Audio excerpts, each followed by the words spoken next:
Ya, Shalom Alaihim Bishim Hamasyiah.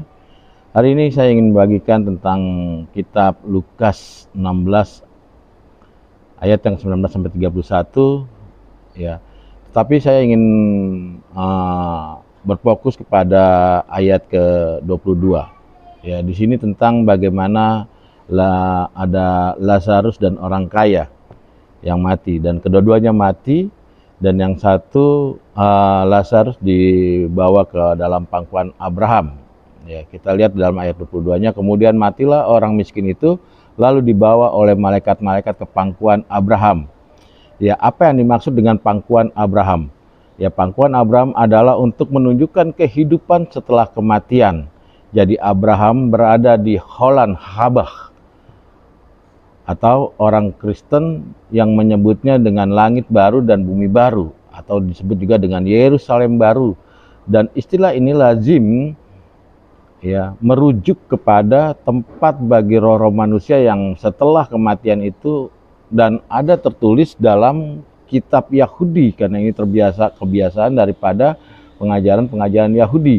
Dalam kitab Yahudi, dalam kitab Yahudi Kudusin ya 72b dikatakan istilah di pangkuan Abraham secara harfiah di dada Abraham, atau Abraham is bosom in the life of Abraham, dalam bahasa Yunani Holfus ya, atau Kair Abraham.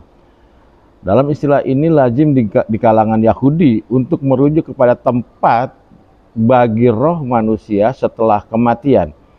Jadi kita tahu bahwa ayat tersebut adalah simbolik. Ya, kata pangkuan Abraham adalah satu tempat roh, ya, satu tempat roh setelah kematian. Kita harus mengingat bahwa audiens pertama dari Tuhan kita, Yesus Kristus, dalam pelayanannya di bumi, ketika dia mengajarkan, ketika berkhotbah, adalah orang-orang Yahudi dalam audiensnya.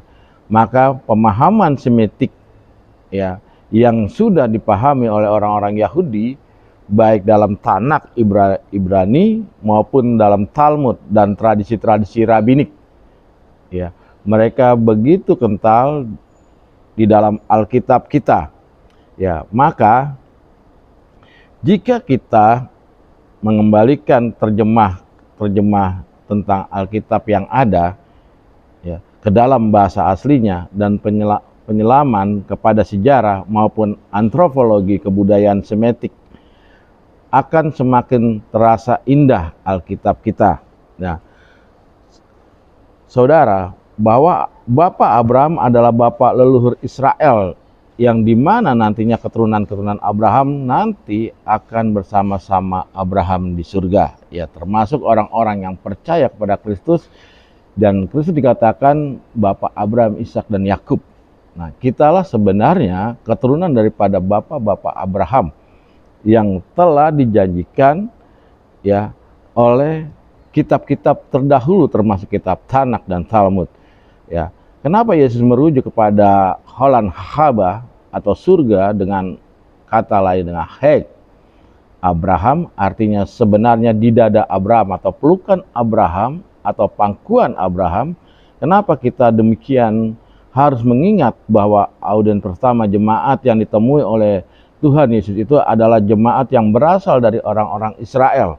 Jadi ketika Tuhan Yesus, ketika ia mengajar, ya, ia berkhotbah, ya, prase-prase yang digunakan Tuhan Yesus adalah prase-prase Semitik, dan mereka percaya bahwa Abraham adalah orang yang dipilih Tuhan.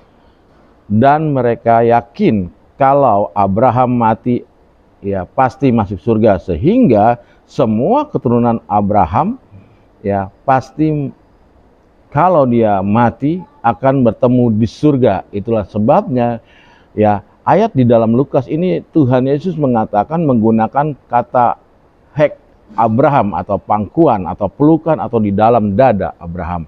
Ya, ini saya yang dapat saya bagikan. Kiranya Tuhan Yesus memberkati kita semua.